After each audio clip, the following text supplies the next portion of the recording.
Diaspora FM.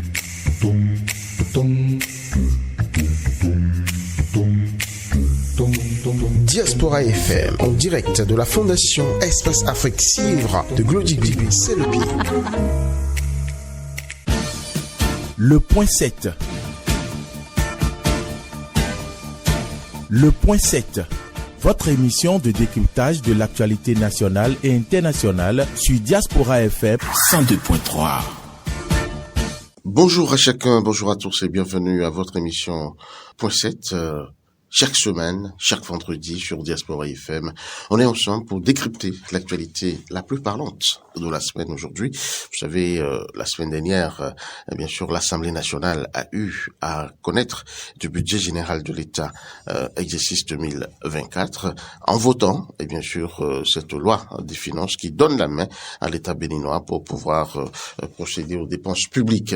Mais le vote de cette loi est sujette à plusieurs analyses, plusieurs interprétations et des passions même se soulèvent puisque des démocrates 27 ont voté contre ce budget et bien sûr un est allé dans le sens du vote de ce budget et ceci crée donc dans la République des remous, des vagues, les analyses vont bon train selon les camps. Pour cette ne peut pas ne pas en connaître cette semaine. Et pour l'exercice, j'ai en studio deux confrères, deux débatteurs. J'ai nommé Alphonse Mouissoulé, bonjour. Bonjour à vous, chers confrères, bonjour à toutes et à tous. Analyste politique. Nous sommes là, oui, nous sommes là, nous observons et nous analysons. Merci beaucoup d'être avec nous. Et un nouveau venu, c'est la toute première fois qu'il vient à nous sur ce plateau. Ange Banouin, bonjour. Bonjour, chers confrères, bonjour aux auditeurs et à toutes et à tous. Point 7, vous connaissez? Bon, plus ou moins, je suis très friand de l'actualité au Bénin et ça fait partie quand même des canaux qui commencent par me tenir également en haleine. La preuve, vous êtes aujourd'hui sur ce plateau et on va décortiquer ensemble cette actualité pour aller de fond en comble. Dites-nous, c'était vendredi ou quand l'information est tombée, comment l'avez-vous appris? Écoutez, sans surprise, dans la mesure où la ligne politique du Parti Les Démocrates donnait déjà à s'attendre à ce que ce parti puisse faire montre de sa ligne politique au cours du vote de l'adoption d'un tel budget, et non seulement d'une façon, je ne dirais pas tacite, d'opposition face à tout ce qui serait advenu du gouvernement, mais lorsqu'on analyse un peu les tenants et les aboutissants de l'avènement de ce parti-là au Parlement, un Parlement dont la législature précédente, la 8e, a été tassé de Parlement monocolore et qui, à tout le moins qu'on puisse dire, s'est révélé par une adoption, comme on pourrait le dire, les yeux fermés de tout ce qui avait comme loi, comme projet, comme budget, etc. Donc, il fallait s'attendre à ce que ce parti d'entrée puisse faire une démarcation au-delà de tout ce qu'on pourrait dire, non pas seulement en votant contre un tel budget, mais tout au moins en apportant de la matière pour qu'on puisse savoir qu'il y a du sang neuf au Parlement et que la vitalité démocratique est de nouveau de mise au Parlement béninois. Mais alors, est-ce que c'est parce que on est venu et on ne parle pas le même langage que le pouvoir qu'il faut s'opposer systématiquement à tout ce qui devrait permettre à ce pays d'avancer? Ce serait faire fausse note que de constater ou bien de faire une lecture intrinsèque d'un refus ou bien d'une opposition farouche ou bien opposition systématique parlant du Parti Les Démocrates. Mais lorsque nous restons dans l'analyse, dans la droite ligne de ce Parti Les Démocrates, dont les députés ont été installés en février dernier, élus aux législatives du 8 janvier, et qui, en l'intervalle de quelques mois, devait avoir comme on dit, à amender le premier budget du régime Talon qu'ils avaient en face d'eux. Il fallait véritablement être je ne dirais pas de la dernière pluie pour s'attendre à ce que ce parti-là puisse donner carte blanche à un tel budget, dans la mesure où le faire d'emblée emmènerait à dire qu'en réalité, il n'y avait rien, comme on dit, il n'y avait rien à dire, dans la mesure où on a tassé la 8e législature d'être un parlement monocolore. Et pour une fois qu'on a une opposition au sein du Parlement, il fallait au moins s'attendre à du nouveau. Qu'elle puisse paraître, je ne dirais pas opposition... Même contre les intérêts du peuple? c'est un peu surprenant que les gens disent contre les intérêts du peuple. C'est à croire que la position du parti est une position, je ne dirais pas vindicative, mais loin s'en faut. Lorsque vous prenez le budget, que vous analysez les différents points d'appréciation, on se rend compte que le rapport général a été approuvé. Et également, les députés ont travaillé en commission pour faire passer des amendements. Et il y a une bonne fourchette d'amendements qui ont été pris en compte, 26, je pense, sur 28. Et donc, on peut alors ainsi dire que, en réalité, il ne s'agit pas d'une opposition frontale, mais plutôt d'une opposition qui, dans une certaine mesure, a voulu rester dans ces droites lignes. Quitte à ce que, dans l'analyse du jeu politique, on puisse se rendre compte de ce que il y a des dits et des non-dits. Et je pense qu'on on en viendrait dans les détails à parler des dits et des non-dits, parce qu'il y a eu des rencontres avant, il y a eu des enjeux avant l'avènement de ces députés, il y a eu des rencontres avant l'adoption de ce budget, et je pourrais même vous dire que tout s'est joué en un quart de tour, au détail près de ces différents éléments qui auraient pu, dans une certaine mesure, amener à ce que les différentes parties puissent se rendre compte qu'elles sont du moins en phase par rapport à certaines choses. J'ai même constaté que les gens, en voulant peut-être être vindicatifs à l'encontre du parti, les démocrates, leur ont fait de la publicité, et dans la mesure où, finalement, dans l'opinion, ce qui reste aujourd'hui à retenir pour ma part, c'est que le parti, les démocrates, a amené le gouvernement à réajuster certaines positions qui aujourd'hui transparaissent comme des éléments qui sont en faveur, par exemple, des populations. Et cela laisse à désirer que un parti, ou sinon des partis de la mouvance, puissent se laisser emporter à vouloir faire, par exemple, je ne dirais pas, à vouloir attaquer frontalement un parti fut-il de l'opposition, en mettant malheureusement, sinon maladroitement, en œuvre les prouesses que ces derniers-là ont pu avoir à travers leur position au Parlement. Et je pense que c'est une erreur communicationnelle, c'est une erreur de posture, et cela transparaît, ce que je viendrai à dire, qui laisse en filigrane déceler les non-dits des avant et de l'après, je ne dirais pas adoption du projet du budget exercice 2024. D'accord. Alphonse Messoudé, vous partagez l'analyse de votre vis-à-vis en juin. Il a fallu que les députés de l'opposition votent contre ce budget pour qu'on apprenne beaucoup de choses. Si ce budget-là était passé comme une lettre à la poste, on n'aurait jamais su que les députés de l'opposition avaient participé à l'étude technique, avaient fait des apports techniques à l'amélioration du budget. Donc, j'ai dit à quelque chose... Qu'est-ce qui peut se prendre là? C'est normal, ils sont députés, ils sont membres des commissions techniques. Oui, ils sont membres des commissions techniques. J'ai dit que s'ils n'avaient pas voté contre l'honorable Orden Aladati, n'allait pas nous dire que les députés de l'opposition ont ont fait un apport technique à l'amélioration du budget. Et si c'était pas ça, des amendements qui ont été pris en compte. Donc, sur le dossier Soja, sur autre chose. Mais au moins, ça nous a permis de savoir que ces députés-là ont participé activement à la confection du budget. Ils ont fait des apports techniques qui ont permis d'améliorer. Mais je dis une chose, le peuple a envoyé le parti, les démocrates en mission à l'Assemblée nationale pour qu'on ait d'autres sons de cloche. Donc moi, à première vue, je ne suis pas étonné que les députés de l'opposition aient voté contre le budget. Mais par contre, je vois venir une autre crise. Une crise qui montre déjà que le mieux est lézardé et le lézard s'y est glissé. Parce que quand vous voyez les 27 voix dont on parle, il y a 4 procurations. Et quand vous assistez à une séance, qu'on vous oblige à déposer une procuration, c'est qu'il y a un problème de confiance qui se pose.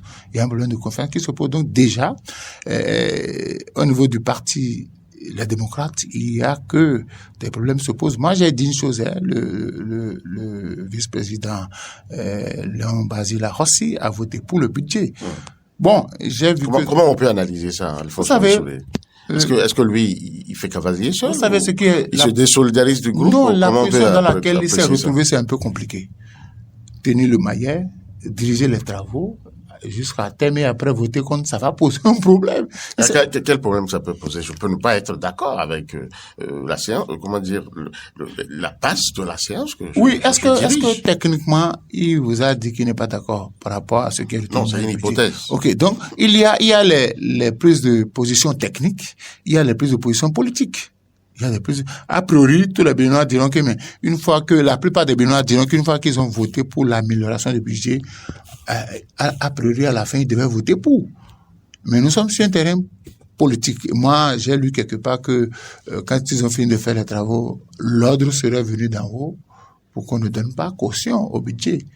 Et quand on a senti qu'il y a des gens qui ne voulaient pas respecter la consigne du groupe, on leur a demandé simplement de déposer des procurations. Donc je dis, ils sont dans leur rôle, ils ne veulent plus que rien soit fait à l'unanimité. La preuve, depuis qu'ils sont là, vous avez jamais vu ces députés-là donner leur caution à 100% à un projet venu du gouvernement? Non. Parce que le budget général de l'État, c'est vrai que ça fait 3200 milliards.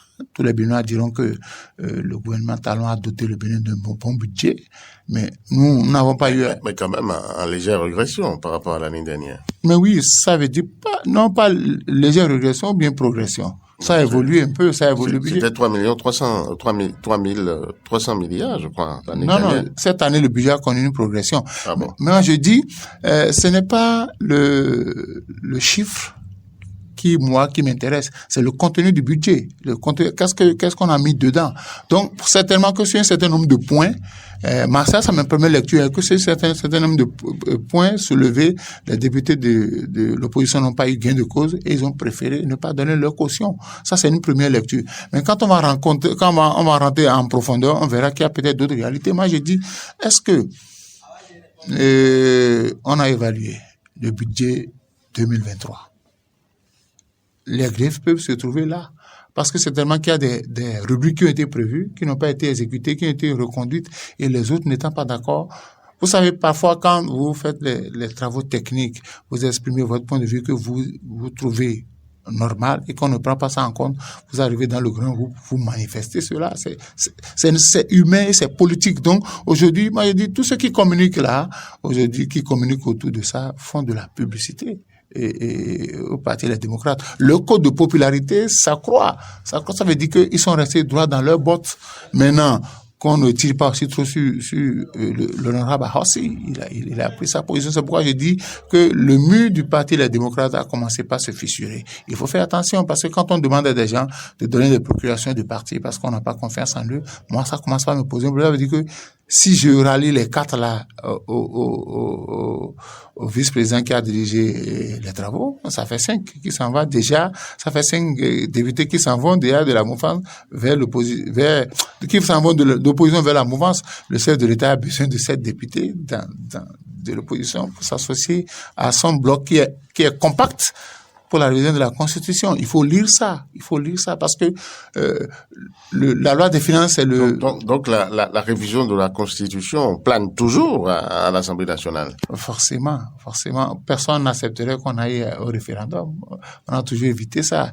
Et tous les moyens sont bons pour débaucher les députés. Donc moi, je vois déjà 5 qui sont en train d'être débauchés comme ça.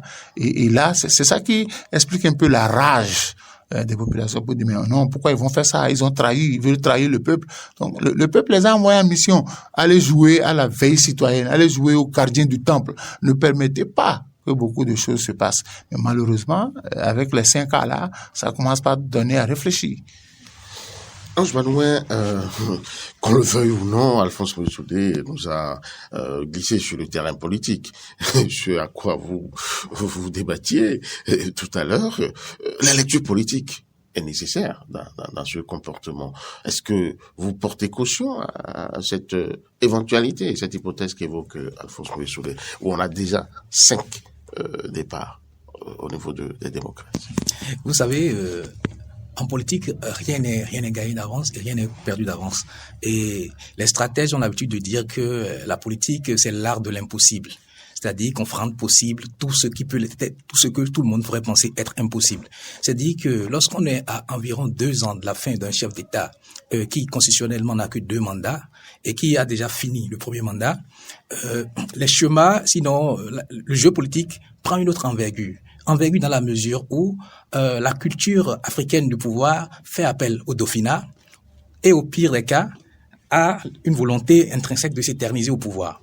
Et lorsqu'on reste dans ces 2 paradigmes-là, on se rend compte que tous les coups sont permis Et tous les jeux sont bons dans la mesure où on perçoit la politique chez nous comme une forme de quelque chose que je n'aimerais pas appeler politique politicienne, mais une sorte de politique où ce sont toujours les mêmes qui sont autour du pouvoir, qui essaient de garder le pouvoir le plus longtemps que possible. Au lieu de travailler à ce que la politique soit une forme de restauration populaire qui permette à ce que le citoyen lambda puisse se sentir le plus mieux, sinon à l'aise. Et là, la question de qui est normalement président de la République ne devait même pas se poser. Mais quand on est dans ce élan, parce que tout est fait de telle enseigne que, quel qu'en soit M. Tatampion qui soit président, que le citoyen lambda puisse se sentir confortablement sur la...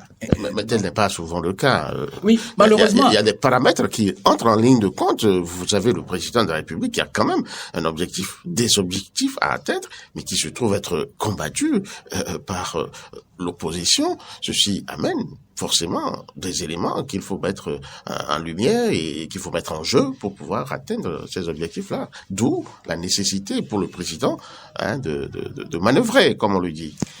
Mais vous voyez que lorsque tout à l'heure on parlait de l'adoption du budget et je parlais de l'avant et de l'après, c'est que dans un premier temps, il ne nous a pas échappé, sinon il n'a pas échappé à l'opinion que, fort curieusement, le président de la République est décidé de son propre chef. Fut-il après un communiqué, sinon une lettre dans l'opinion envoyée dans certaines chancelleries par l'ex-président Boni Yayi, actuel président du Parti Les Démocrates, qui a évoqué certains points qui lui semblaient être en griffe chrysogène pour les élections, en perspective des élections générales de 2026. Et beaucoup de Béninois se sont, je ne dirais pas, ils se sont éberlués de voir un Patrice Talon qui, de bon ton, a émis le vœu de rencontrer l'opposition et curieusement a rencontré le président Boni Yayi en tant que ancien président et par la même occasion président du Parti Les Démocrates pour discuter. Et fort curieusement encore, l'échange qui devait être en privé s'est retrouvé sur la place publique, diffusé sur les canaux et alimenté abondamment l'opinion avant que on ne passe au Parlement. Et dans le même temps, le président Patrice Talon a rencontré à son domicile l'ex-président Nicéphore Soglo. Alors, beaucoup de gens ont suivi l'élément qui a été relayé sur les réseaux sociaux sans prêter flanc à certains aspects. Le président Patrice Talon a bien évoqué au cours de ces échanges qu'il lui est revenu par divers canaux et certaines chancelleries les requêtes de son ami et prédécesseur Boni Yayi. Cela, lorsque, sur le plan de l'analyse, on prend ces éléments, on se rend compte qu'en réalité, c'était Patrice Talon qui était le maître à jouer. Parce que c'était lui qui avait besoin de rentrer dans l'opinion, non seulement de ces chancelleries, et dans l'opinion internationale et nationale, comme étant la personne qui soit la mieux facilitatrice de la cohésion sociale. Parce que lorsqu'on suit la requête de Boni Yayi à travers sa lettre, c'est qu'il émettait des griefs, il émettait, comme le dit, des tendances lourdes par rapport aux élections générales de 2026. Et lorsque vous analysez cela, vous vous rendez compte que la communication qui a suivi avec les échanges les échanges qui normalement étaient prévus pour être des échanges en privé, qui sont retrouvés sur la place publique, a dans une certaine mesure sapé le moral du Parti Les Démocrates. Et mieux encore, de son président d'honneur, qui, comme on le dit aujourd'hui, je ne dirais pas, dont je ne voudrais même pas me taguer sur sa posture au sein de l'opinion, appréciée ou non.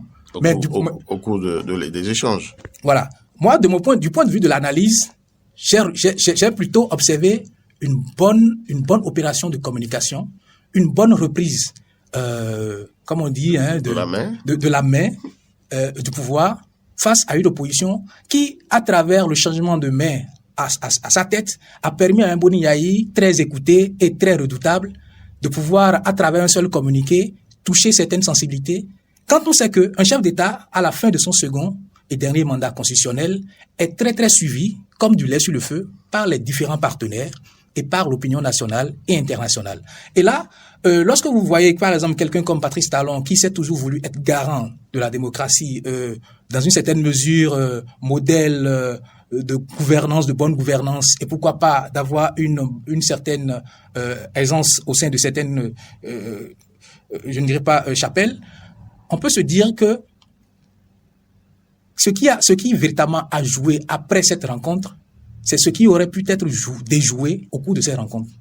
si véritablement certains éléments avaient pu être déjoués ou bien même tenus en suspense. Comme quoi, par exemple? Comme par exemple la question des détenus politiques et exilés. Il aurait accédé peut-être. Il aurait pu accéder à la requête de Boni Yayi qu'on n'aurait pas eu ce qu'on a eu. Exactement. C'est ce que vous voulez dire. Parce qu'en réalité, vous aurez pu constater que Boni Yayi n'aurait jamais été président du Parti des démocrates si quelque part il a semblé que Éric Ngoulété, dans une certaine mesure, a joué déjà toutes les cartes à son niveau. Dans la mesure où Éric Ngoulété a été l'une des chevilles ouvrières qui a permis, en son temps, en essayant de mettre Boni Yayi hors jeu d'une certaine mesure en tant que président d'honneur, de permettre au Parti démocrate d'être en lice. On a vu tout le tintamarre qu'il y a eu avant que ce parti ne puisse valider sa liste de candidatures et tout ce qu'il y a eu comme remous dans l'opinion. Et on serait amnésique de penser que, moi j'ai eu à le relever, dès que lors du congrès on a évoqué, oui, les querelles de clocher, de proximité entre Ngoulété et le pouvoir, etc. Mais je me suis dit, à chaque bataille, il faut un meneur. Le meneur qu'il fallait pour janvier 2023, c'était Ngoulété. Mais par rapport à l'enjeu de 2026, Ngoulété n'était plus le meneur en jeu. Parce que Ngoulété, c'est un peu comme on le dit, lorsque vous prenez les grands leaders, face à chaque enjeu, il faut créer une dynamique. La dynamique par rapport à 2026, ce n'est plus Ngoulété. N'était pas celle menée par Ngoulété. Ngoulété n'a pas la carrure de mener cette bataille-là, c'est Boni Yayi. Dans la mesure où, tout qu'on le veuille ou pas, 2026, ce sera du talon contre Yayi. Alphonse Maurice, oui.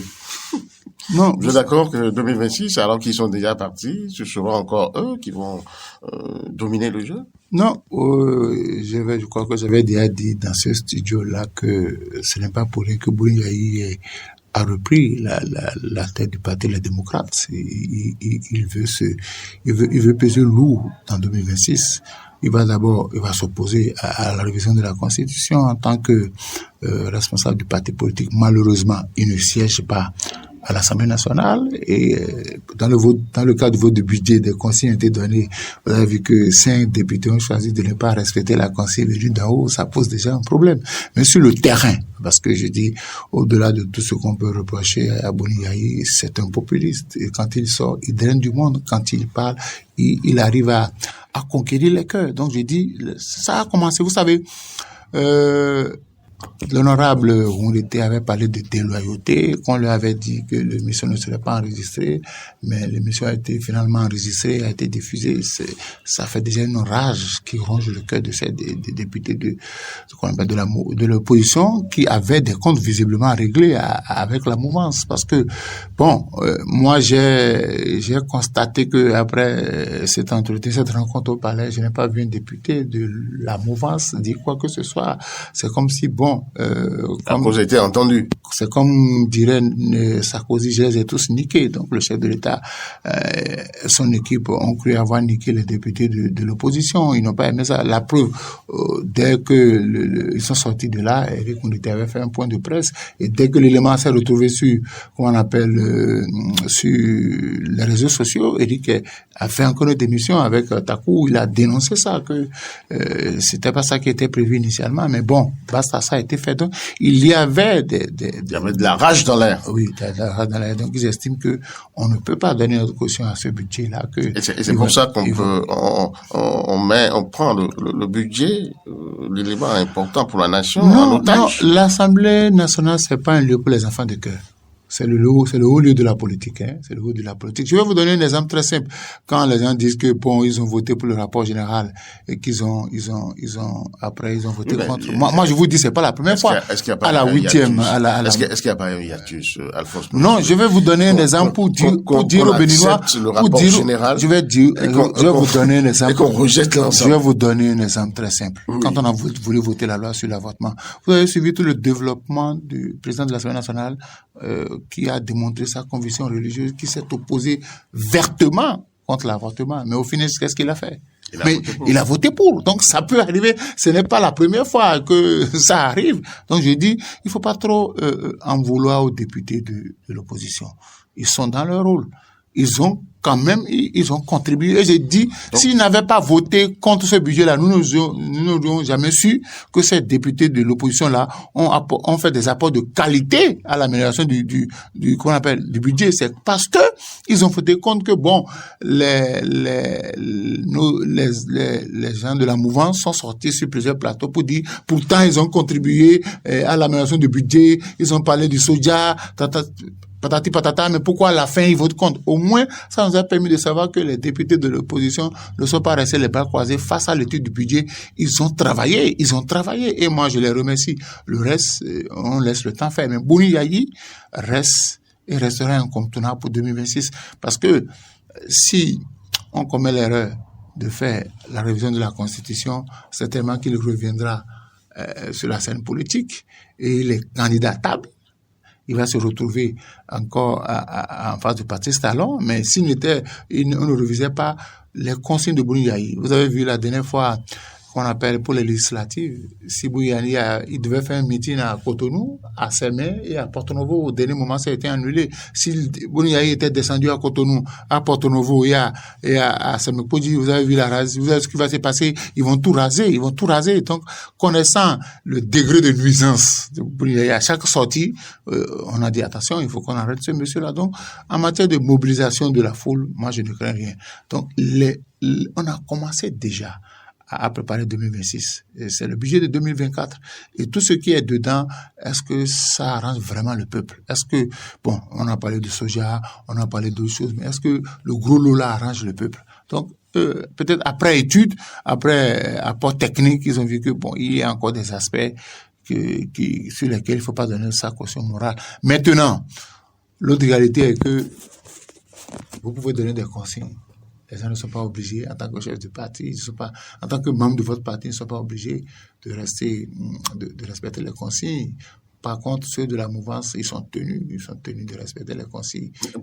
Pourquoi eux, ils sont tenus? Vous avez déjà vu une fois... Parce que le président de la République a le pays en main, a le pouvoir, c'est ça? Non, les députés de la mouvance ont été fabriqués par le chef de l'État. C'est lui le géniteur des deux partis. Quel que soit on peut faire tous les développements. C'est lui qui a voulu créer ces partis et c'est lui qui régente ces deux partis-là. Ils n'ont pas le choix. Mais vous n'avez aucun élément pour le dire. Non. Pour le prouver. Vous avez jamais vu, j'ai souvent l'habitude de dire, vous avez jamais vu ces partis-là sortis.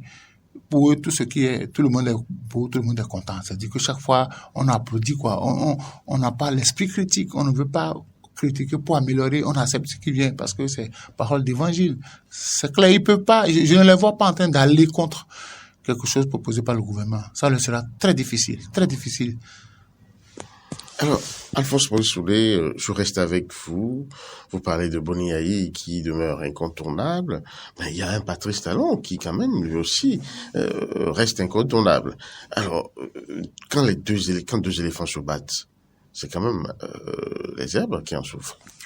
Non, quand je parle du côté incontournable, si on peut demander aux deux hommes de descendre sur le terrain, on va voir, c'est-à-dire que faut pas demander aux gens de sortir de leur maison, faut pas forcer les populations à sortir, ils vont en cas de sens. On va faire l'expérience dans la ville de Cotonou, chacun sortira de son côté, on verra ce que ça va donner. Boni Yayi, vous savez, Boni Yayi, c'est un homme qui a le cœur. Boni Yayi, c'est comme un chien qui aboie, mais qui ne mord pas. On a vu pendant les 10 ans. Si Boni Yayi devait régenter le pays comme on le fait maintenant, beaucoup de personnes se seraient retrouvées en prison. Mais parfois, quand il veut agir, son cœur lui parle. Donc je dis, Boni Yayi est revenu à la surface parce que... Mais il est forclos, constitutionnellement parlant. Mais c'est pas parce qu'il est forclos qu'il va pas jouer. Vous savez, l'homme, vous le connaissez. Écoutez, quand il est sorti à Parakou, il y a des gens qui n'ont pas été élus députés. Quand il est sorti à Parakou, il y a des gens qui n'ont pas été élus députés. C'est clair. S'il était sorti à Cotonou, et c'est évident qu'il y a des gens qui ne seront pas élus députés. S'il était sorti à Porto Novo, la même chose. Partout où il passe là, ça passe. C'est le message qu'il donne. Ouais, comment il est, lui. Il parle simplement pour dire qu'il s'entoure pas de précautions. Il laisse son cœur parler. Donc, sur le plan de mobilisation des ressources humaines, Boni Yayi, il est très fort. Sauf que son défaut, il n'est pas un fin stratège.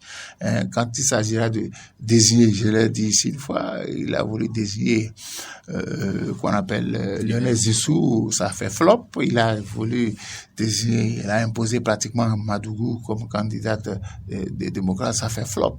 C'est ça qu'il doit corriger pour 2026. Sinon, il aurait beau mobiliser le peuple béninois. Si au sein de son parti, les ténors de son parti ne sont pas d'accord avec celui qu'il a choisi, ça ferait encore flop. Or, dans le cas du Patrice Talon, c'est vrai que ça bouge déjà parce que Angela a dit, le Dauphinat, le chef de l'État, il a 3 possibilités pour 2026. 3 possibilités. C'est-à-dire que la première possibilité, il fait tout pour que son dauphin passe. La deuxième possibilité, c'était qu'on laisse les jeux véritablement ouverts et que le meilleur gagne. Et la troisième possibilité, c'est qu'on révise la Constitution et qu'on introduise un septennat et qu'il revienne aux affaires le temps de trouver le bon dauphin. Dit ça, par exemple, c'est donner caution à ce que, au tripatouillage des tests de la République.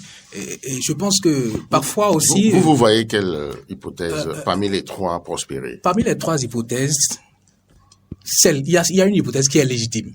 Qu'on ne peut pas, presque tous les anciens présidents, à l'exception de Soglo qui n'a pas eu démocratique, à l'aide du renouveau démocrate, à l'exception de Soglo qui n'a pas eu à gérer une succession où il était au thème d'un second mandat, ont dans une certaine mesure travaillé dans l'ombre à l'avènement d'un dauphin, fût-il connu ou pas. Et dans une certaine mesure, ce qui est légitime, c'est qu'il travaille pour un dauphin. Libre pour à lui de le porter officiellement ou non.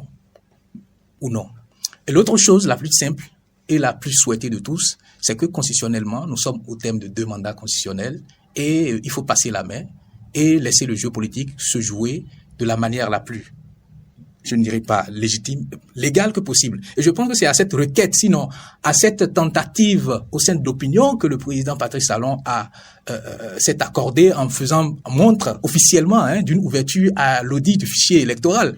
Et je pense que, quelque part, les acteurs politiques béninois, parfois qu'ils m'en excusent de peu, surtout quand ils se retrouvent du côté de l'opposition, manquent de finesse dans l'analyse.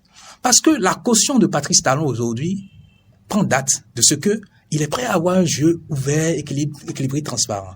Mais passer cet audit du fichier électoral, alors il pourra prendre tout un chacun d'eux à témoin de ce qu'il a œuvré pour avoir une élection libre et transparente. Et quiconque sera proclamé élu au thème d'une telle élection, carte blanche, il n'en a rien à cirer parce que lui a déjà joué son rôle, sa partition, d'avoir permis d'avoir des élections libres et transparentes et qu'il n'est pas dans la question des débats d'élections crédibles, non crédibles, comme on dit, documents électoraux caducs ou non caducs. Donc vous voyez que lorsqu'on est stratège, on peut facilement emballer des gens, prendre ceux qui ne manquent de précaution dans leur analyse, pensant que tout est, comme on dit, tout est facile. Lorsqu'on vous accorde quelque chose, c'est que parce qu'on a envie de vous l'offrir. Mais derrière ce qu'on vous offre, il y a aussi des engagements que cela impose. Lorsque vous auditez un fichier électoral, là, vous êtes tenu à ce que vous ne puissiez plus jamais dire nulle part que l'élection n'a pas été transparente sur les questions, par exemple, du fichier électoral. Ah non, si vous remarquez, les remarques que vous faites oui. Au cours de l'audit n'ont pas été corrigées. Non, une fois qu'on nous fait l'audit, oui. C'est qu'on s'entend, on ne peut pas dire qu'on a audité simplement parce qu'on a observé, on a audité parce qu'on a analysé, on a décrypté, on a corrigé les coquilles et puis on les a épurés et puis on dit ouais voilà le fichier c'est bon maintenant on va là vous êtes comme on dit vous êtes liés les deux faits. Vous êtes partis. Voilà, vous êtes partis donc vous ne pouvez plus revenir sur cet aspect-là. Bon. Cet aspect-là vidé, je voudrais revenir sur des propos, par exemple, que les gens ont agités dans l'opinion, que une prise d'otage du budget par les députés de l'opposition. Que les députés de l'opposition aient voté ou pas le budget, la majorité du Parlement permettait à ce que le budget soit adopté. Maintenant. Il a été adopté. Voilà. Maintenant, sur le plan stratégique, c'est ce que je dis souvent que ceux de la majorité feignent.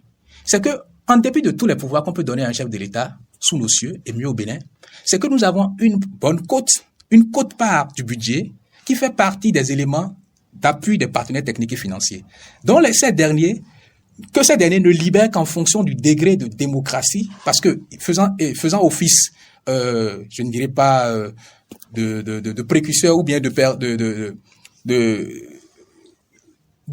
chapelle et autres, qui fassent la promotion de la démocratie et de la bonne gouvernance, pour eux, lorsqu'ils veulent accompagner, lorsqu'ils veulent appuyer un État, c'est en fonction du niveau démocratique que les populations puissent dire, ou bien que le Parlement ou le gouvernement de ce pays-là puisse dire, nous accompagnons tel projet. Et lorsque vous évaluez, par exemple, les budgets de nos États africains, lorsque vous évaluez, vous voyez le niveau d'investissement direct étranger.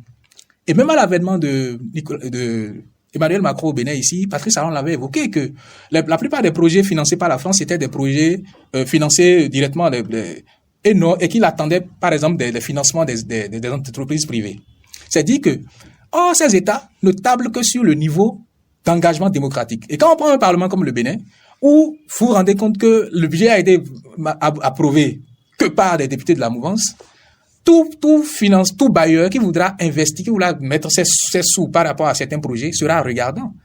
Au lieu de peut-être, si on pourrait dire qu'il pourrait fermer les yeux pour donner son accord total, il peut être réticent ou conditionner encore l'accompagnement. Donc, ce qui amène à ce que les acteurs politiques, quel que soit leur bord, ne puissent se rendre compte qu'ils ne sont pas en roue libre, qu'ils ont besoin d'une cohésion et donc de faire croire aux populations que c'est nous qui avons la majorité et que c'est nous qui régnons en maître. Nous ne sommes pas dans un jeu nous ne sommes pas dans un état là où on règne en maître. Nous sommes dans des états démocratiques où il faut de la complémentarité. Il faudrait que ceux de la majorité savent qu'ils ont besoin du vote de la minorité et vice-versa, que de la minorité. Et non faut croire aux populations que, sinon, si par exemple, le fait qu'ils soient majoritaires ne signifiait rien, pourquoi est-ce que les 27 voix de l'opposition, aujourd'hui, qui ont voté contre, les embêtent? Ça les embête parce que, selon les chancelleries, qui vont prendre le budget et prendre le rapport de son adoption, ils vont se rendre compte qu'il y a des députés de l'opposition qui ont voté contre.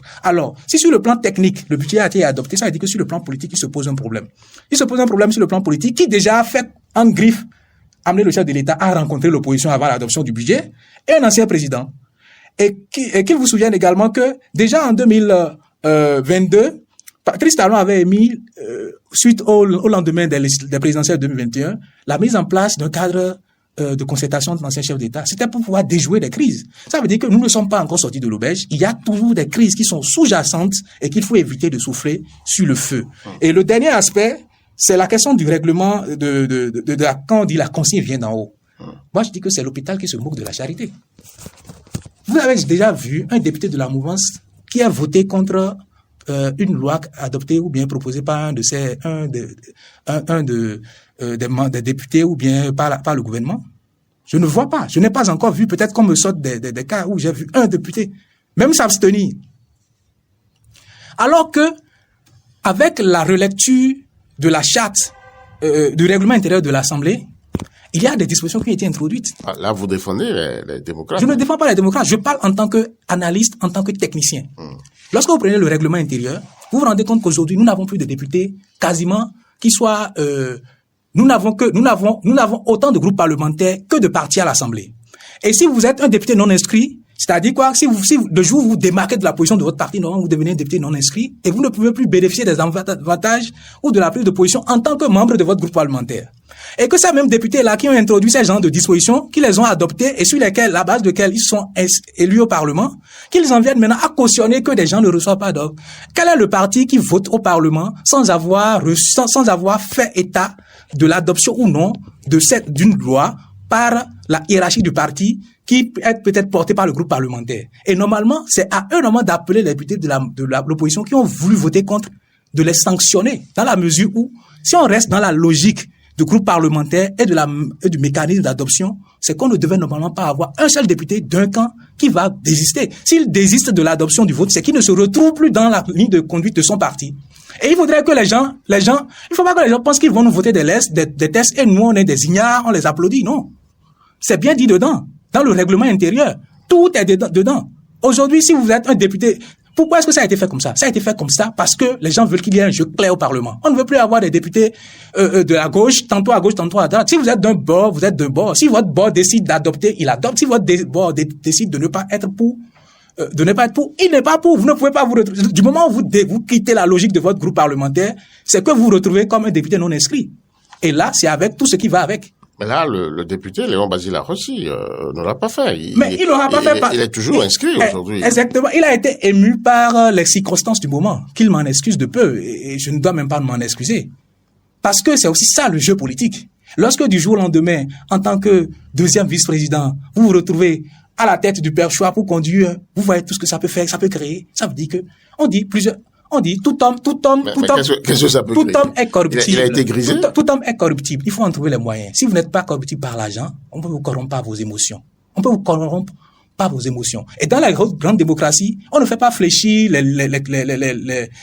on ne fait pas fléchir les députés par l'argent, non. Il suffit de mettre la pression, pas un groupe de pression, pas un proche, pas une famille, pas un parent, par une opinion pour dire si, c'est-à-dire quoi? Tout homme est corruptible, il suffit d'en trouver les moyens. Et lorsqu'on s'en tient à cela, on peut se rendre compte que aujourd'hui, tout peut se jouer dans la mesure où il faut trouver les moyens de pouvoir avoir chacun de son côté. Alphonse Maurice Soubé, comment on peut expliquer, ce problème, on va dire, dans le suivi de la discipline du parti au sein des démocrates? Écoutez, moi, vous savez, chaque jour que Dieu fait, je suis rassuré dans mes positions. Quand je dis que les députés ne lisent pas les thèses, les gens s'attaquent à moi. Leur règlement intérieur ne maîtrise pas. Sinon, on enlève. Moi, j'ai dit sur un plateau, on devait sanctionner les 5 là. À commencer par l'honorable Ahossi. La discipline de groupe vous oblige à respecter les consignes. Tout à l'heure, je parlais de la mouvance, vous m'avez dit non, c'est des hypothèses. Vous avez jamais vu un député de la mouvance aller contre les consignes données par le géniteur des 2 partis politiques? C'est la discipline du groupe. Le géniteur en griffe. Là, c'est la discipline du groupe. Donc, je dis, vous savez. Le prouve, hein. Écoutez, je ne vais pas rentrer dans les détails, mais je dis, les députés, les 5 députés, les 4 on a demandé de déposer des procurations des partis. Est-ce que c'est démocratique? Écoutez, quand vous êtes dans un parti politique, je ne suis pas d'accord avec la position du parti. Je suis d'accord. Je peux l'exprimer. Quand je suis... On n'est plus en démocratie. Non, quand vous êtes chez vous et que vous avez chaud, vous pouvez faire une ouverture dans le mur. Mais quand vous êtes chez le voisin, vous avez chaud, qu'est-ce que vous faites?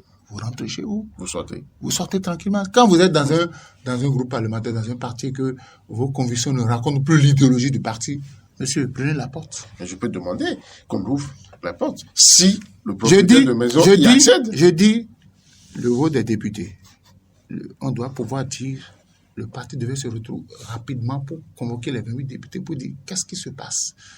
Les consignes de groupe restent les consignes de groupe. Il faut voir le camp en face. Vous voyez, aujourd'hui, sur la toile, on s'est réjoui du vote de Laurent Ahossi. On a trouvé que c'est le plus éclairé, c'est le plus illuminé du groupe. Ce n'est pas ça.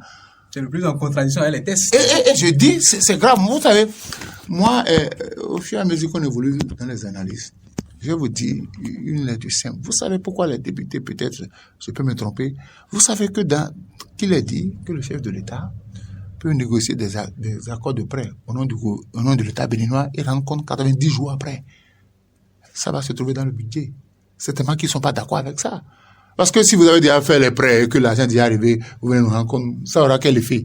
On peut même plus s'y opposer, puisque vous avez déjà pris l'argent, vous allez peut-être commencer par effectuer des travaux. Or, avant, un accord de prêt était discuté à l'Assemblée nationale. L'Assemblée nationale n'était pas obligée de valider. Aujourd'hui, c'était une ratification. Maintenant, ce n'est plus ça. Une fois que le chef on a déjà mobilisé les sous, 92 jours après, ça fait 3 mois. Vous allez faire quoi? L'argent est déjà arrivé, on a commencé peut-être déjà pas l'utiliser. Ça n'aura aucun sens. Donc, ils peuvent avoir voté aussi contre ça, parce que le budget, il y a de l'apport extérieur. Il y a suffisamment d'apport extérieur dans le budget. Donc, ils peuvent dire, nous on n'est pas d'accord que chaque fois le chef va chercher l'argent, le gouvernement va chercher l'argent, a commencé déjà par dépenser avant qu'on ne nous rende compte quel effet, pourquoi, en fait, c'est comme si on nous informe, quoi, notre avis n'est pas important. Là aussi, voilà une autre lecture, qui dit, mais nous ne sommes pas d'accord avec la façon dont les choses se font. C'est vrai que on n'est pas contre les projets, mais on peut être contre la façon dont on mobilise les sous pour exécuter les projets. Donc, je ne voudrais pas que les Béninois, de facto, pensent que ils sont contre le peuple béninois, ils veulent pas de l'évolution. D'accord. Nous tous, nous voulons de l'évolution. Mais je dis, chaque fois, quand le budget augmente, il faut dire aux Béninois que le taux d'endettement aussi galope et que nous allons payer. Nous allons payer. Donc, aujourd'hui, pourquoi veut-on que tout le monde vote pour le budget? Il y a deux aspects. Cela montrera que, bon, on est quand même dans une certaine harmonie dans le pays. Ah non! Et que tout le monde est d'accord pour cher confrère, l'avancement du pays. qu'est-ce que vous appelez harmonie? Et pourquoi les députés de la mouvance disent que l'opposition, ce n'est pas à l'opposition de proposer la loi d'amnistie? Si on veut que le pays se développe, la loi d'amnistie, est-ce que c'est seulement pour les gens de l'opposition? C'est pour tous les Béninois. Mais ils ont estimé que ça ne devrait pas venir, l'honorable Akpouvi l'a dit, non, ça ne devait pas venir de l'opposition. Si tant est que nous tous, nous travaillons pour le Bénin, on n'a pas besoin de faire cette lecture-là. Mais chacun est dans son droit. Ouais, tous les députés, tous les hommes de la mouvance qui sont sortis ont tiré sur les députés de l'opposition. On dit, il peut pas adopter le rapport général et après voter contre. Ils viennent sur les plateaux, ils insultent. C'est quoi ça? Mais comment on peut comprendre alors cette haine des députés de la mouvance contre ceux de l'opposition? Non, ils auraient... Alors qu'ils ont quand même remporté la bataille. Ils ont comment dire, 81 contre 28. Non, le budget a été voté, finalement. Vous n'avez pas suivi, Qu'est-ce qui leur fait mal? suivi l'analyse de Ange. Vous pensez que les PTF là, ils tiennent pas compte de ça? Vous pensez que les PTF là, parce que bon, le budget a été voté, on va vous dire dans quelles conditions le budget a été voté. Est-ce que toutes les tendances représentées à l'Assemblée nationale ont voté pour le budget? C'est là la difficulté. On sait que les députés de la mouvance, ils n'ont pas d'autre choix. Le seul choix qu'ils ont là, c'est de voter pour. Maintenant, les autres là... Mais comment pouvez-vous dire ça? Est-ce qu'on leur met l'arme sur la tempe pour dire votez forcément? Bon, je vais répéter ce qu'Ange a dit. Oui, vous avez vu déjà depuis un député de la mouvance voter contre une loi ou bien une proposition de loi. Mais ça peut être sa conviction personnelle. Là-bas, le géniteur des deux partis politiques donne des consignes, on a l'obligation. Vous avez vu que après d'avoir rencontré une délégation qu'on appelle du Parti des démocrates, il a rencontré l'UPR, il a rencontré le BR, il est allé, il a reçu ce gros chez lui. Ce n'est pas anodin, hein. C'est pas anodin. Donc, le chef sait bien ce qu'il est en train de faire. Et au niveau du Parti des démocrates, il y a des gens aussi futés qui réfléchissent aussi, qui ont compris que, attention. Donc, la rencontre au palais a entraîné ce qu'on a eu là. Parce qu'ils ont estimé que c'est un piège. Qu'on leur a attendu, qu'on peut continuer par le temps d'un piège. Si nous devons respecter la loi, écoutez, ils vont appliquer aussi le code sur le numérique. On ne devait pas retrouver l'élément là sur la place publique, mais on l'a retrouvé là-bas parce que vous nous aviez dit que ce n'est pas enregistré, que c'est en privé. Ce qui sera dit là, les Béninois ne doivent pas être informés. Donc, j'ai dit, la loi est la même pour tout le monde.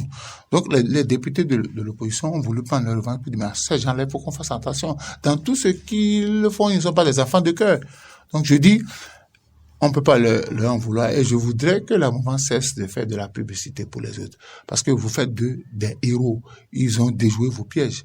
Et je suis d'accord avec eux. On ne peut pas permettre au gouvernement d'aller consentir des prêts en notre nom sans qu'on ne sache les tenants et les aboutissants du prêt. C'est une fois le prêt obtenu qu'on vient en rendre compte. Moi, je ne sais pas si au cours de la 8e législature, on a voté cette clause-là, le gouvernement est revenu une fois après 90 jours rendre compte qu'on appelle à l'Assemblée nationale des prêts qui ont été consentis au nom du peuple béninois.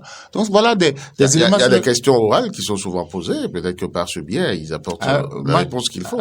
Question orale avec débat, il y en a eu combien? On a reproché cela à la 8e législature pour dire qu'il n'y a pas eu de contrôle de l'action gouvernementale. Ils ont reconnu ça alors. Ce qui est corrigé maintenant au niveau de la 9e législature. C'est corrigé, mais on a beaucoup de questions d'oral, mais questions orales auxquelles les membres du gouvernement vont répondre. Forcément, on les attend. On les attend qu'ils viennent répondre. Et puis, bon, depuis là, moi, j'ai entendu que je crois qu'ils ont déposé, c'est seulement les gens de l'opposition qui ont déposé des questions orales. Ils sont même parfois tassés de poser trop de questions. Parce que même des universitaires ont aujourd'hui la latitude de penser qu'il y a des questions qui sont bêtes. Aucune question n'est bête. Quel qu'en soit son niveau de fond. En journalisme, aucune question n'est bête, mais dans la vie active. Dans la vie active, aucune question. J'ai même une citation qui fait croire, qui dit que l'autre pense être censé et il n'agit pas, mais celui qui commet des erreurs agit et il s'améliore de jour en jour. Donc, vous pouvez même poser une question qui passe pour bête pour tout le monde, qui en réalité a des fondements et qui peut peut-être amener à éclairer la lanterne de tous. Donc, je pense que la question telle qu'elle est perçue par la mouvance aujourd'hui, où on dit non, faut pas que l'opposition fasse. Non, c'est un faux débat, parce que lorsqu'on prend par exemple la question des prêts, la question de la ratification. Là. Si entre-temps les gens ont soupçonné qu'il y avait une velléité, par exemple, je ne voudrais pas parler trop de peut-être de corruption ou bien d'interférence ou bien de blocage de l'opposition, mais c'est parce qu'ils ont été acteurs à un niveau donné qu'ils ont compris les jeux qui se jouaient avant qu'on ne puisse parfois même permettre à ce qu'un gouvernement qui va courir pour mobiliser des fonds, qui revienne et qui se voit face au blocage des députés parce qu'ils ne se retrouvent pas de la même obédience ou bien qu'ils ne le soutiennent pas. Alors pourquoi est-ce qu'on ne veut pas souffrir de subir les mêmes choses? Ou carrément chercher des alternatives pour que tout au moins, qu'on puisse au moins l'annoncer d'abord au Parlement, avant que peut-être si ce ne serait plus une quote-part de validation ou d'approbation, etc. Parce que il ne faudrait pas qu'en voulant forcément échapper à certaines velléités de contrôle ou bien de blocage, qu'on crée des fossés d'enlisement ou des fossés de... Parce que vous savez aujourd'hui que le monde, il y a assez de questions de blanchiment dans le monde aujourd'hui, même pas des fonds publics, même pas des fonds là, il y a des velléités. Et cela amène aujourd'hui ceux qui sont dans le volet de la question de la lutte contre le blanchiment à être aussi exigeants. Parce que lorsque nous parlons de terrorisme et autres, nous savons aujourd'hui, nous ne voyons que la face visible. Parce qu'il y a des canaux aujourd'hui, même institutionnels, officiels. Je ne trahis aucun secret. Où tout cela se joue. Et ce n'est pas parce que, mais il suffit, c'est pas parce que c'est passé par un État que ça veut dire que c'est des fonds carrément clean. Donc, il y a aussi tous ces paramètres-là. Faudrait pas qu'en voulant peut-être échapper à des blocages, que nous ouvrons la brèche pour ce que nous ne souhaitons pas. Voilà. Alors, ma question à vous deux, en définitive, vous avez démontré tout au long des débats, c'est des jeux politiques, parce qu'on n'a pas pu avoir ceci au plan politique, qu'on s'oppose à ce qui aurait pu permettre à tout un État de se développer. Est-ce que ces genres d'actes, ces genres de faits dans une république sont-elles à admettre et conduisent-ils, au développement de ce pays? Lorsque, par exemple, vous dites qu'on s'oppose par exemple, à l'adoption d'un pays, d'un budget qui permette à tout un pays de se développer, c'est à croire que le développement, c'est rien que les infrastructures. Dans toutes les écoles, on vous dira c'est le bien-être. On vous dira que le développement, c'est le bien-être. C'est l'infrastructure oui. et la superstructure. Et le bien-être. L'infrastructure et la superstructure. L'infrastructure, c'est ce que nous voyons, les réalisations, les projets, les constructions, et la superstructure, c'est notre niveau de pensée, notre niveau de développement. Et chez nous, le niveau de pensée et de développement, c'est la démocratie. Si sur le plan démocratique, il y a des goulots d'étranglement, ça veut dire que sur le plan de la superstructure, nous avons des goulots d'étranglement. Ça veut dire que se développer ne se limite pas simplement à donner des budgets pour pouvoir aller construire des hôpitaux, faire des recrutements. Mais se développer aussi consiste à ce que le citoyen lambda puisse se sentir libre dans sa tête, l'opposant puisse se sentir libre d'avoir son opinion, le journaliste puisse se sentir libre de dire ce qu'il pense et qu'il ne soit taxé d'être X ou Y, mais simplement qu'il soit pris dans sa position d'observateur qui dit des choses de la manière la plus simple pour que le citoyen lambda puisse comprendre. Et là, sur ce plan, je pense que nous ne pourrions plus dire que ne pas adopter un budget, c'est parce qu'on est contre un développement. C'est peut-être parce que on a susurré que sur le plan de la superstructure, il y a quelque chose qui ne va pas. Parce que quand on regarde aujourd'hui, c'est sur le plan politique qu'il y a des nuages. Et parfois, on se voit la politique de l'autruche, on dit, bon, je ne vois pas parce que je ne suis pas de la mouvance. Parce que je suis de la mouvance, je ne vois pas. Parce que je suis de l'opposition, on pense que c'est parce que l'autre est de l'opposition que c'est pour ça qu'il dit qu'il voit. Mais en réalité, c'est que la réalité, elle est là, elle est tangible et intrinsèque. Tel qu'on ne creuse pas l'abcès et qu'on essaie de caresser la surface, on est là jusqu'à ce qu'un jour, le puits explose et que ce soit peut-être trop tard de pouvoir corriger le tir. Non, vous savez, je voudrais... C'est pas parce que c'est un budget que forcément tout le monde doit accepter. Dans votre ménage, quand votre femme, à la fin du mois, elle fait le budget pour dire, papa, on va acheter ci, on va acheter ça. Je ne sais pas s'il y a un homme qui, les yeux fermés, dit, bon, tu veux 1 million pour aller au marché, je te donne ça, jeter un coup d'œil. Il dit, non, ça, on n'en a pas besoin, ça, il reste, ça, il faut enlever. Ça, la dernière fois qu'on a acheté ça, c'est pas bon. Il corrige le budget de la famille et tous ces députés ont une famille, ils ont une fois fait ça. Donc, on peut pas condamner les gens. On dit, je ne suis pas d'accord avec. Mais j'ai dit, tout à l'heure, j'ai parlé de la mouvance, et vous me dites, là. Mais vous n'avez pas entendu l'honorable Charles Tokwa dire que même les yeux fermés, ils vont voter le rapport du président de l'Assemblée nationale la dernière fois, que nous, là, on peut vous donner carte blanche, vous n'êtes même plus obligé de nous présenter le rapport. Et vous voulez que ces gens-là s'opposent à quoi? C'est-à-dire que quand on sait que ça vient de la mouvance, on ne lit pas. Moi, je dis et je répète, sur les 109 députés, là, nous savons ce qu'ils peuvent lire.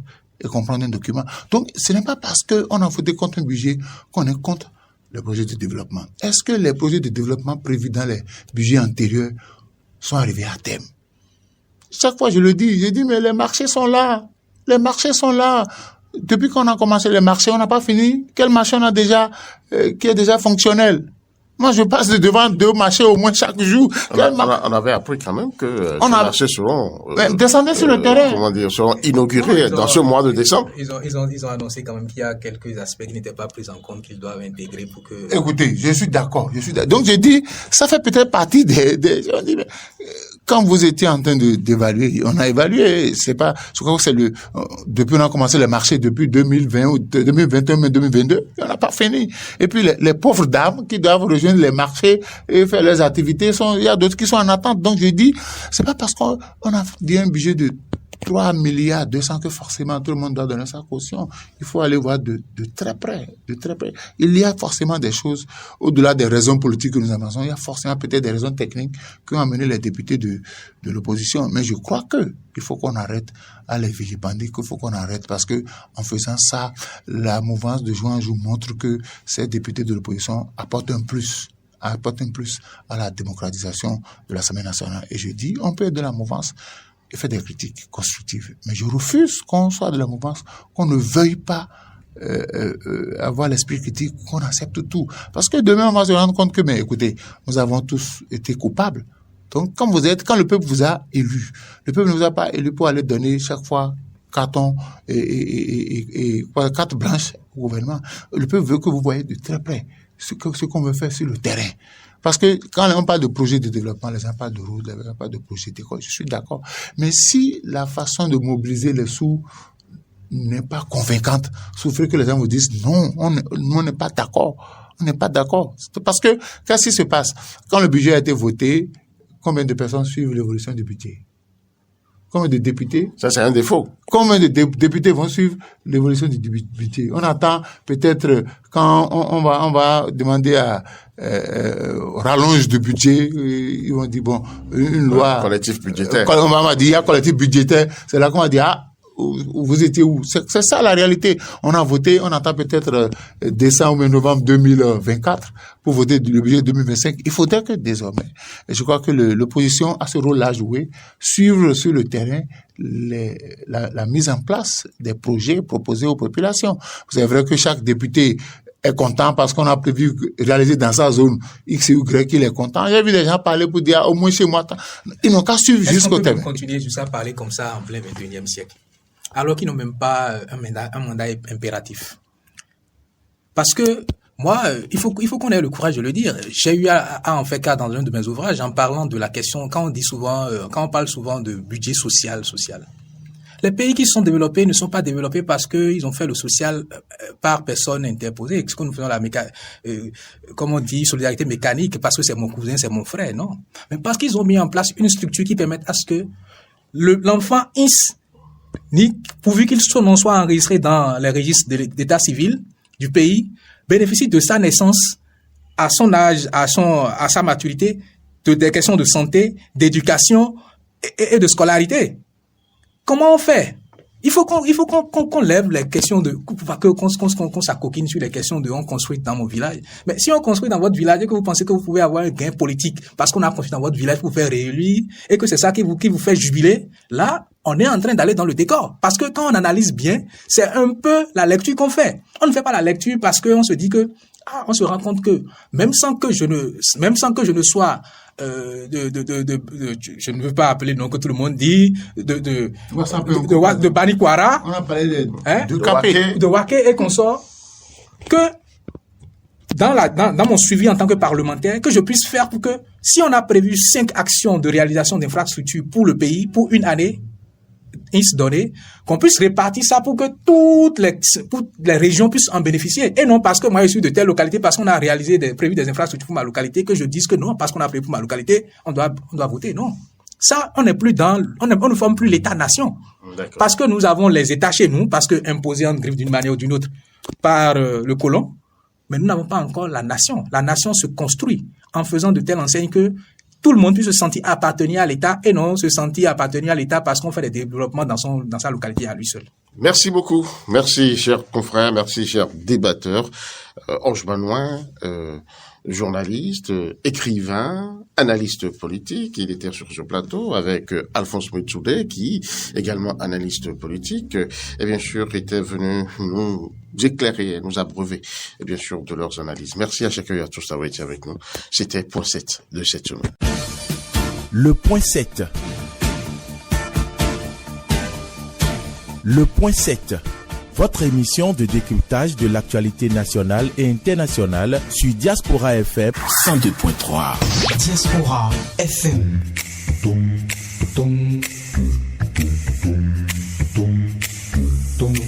Diaspora FM, en direct de la Fondation Espace Afrique Civre de Glody Bibi, c'est le pied.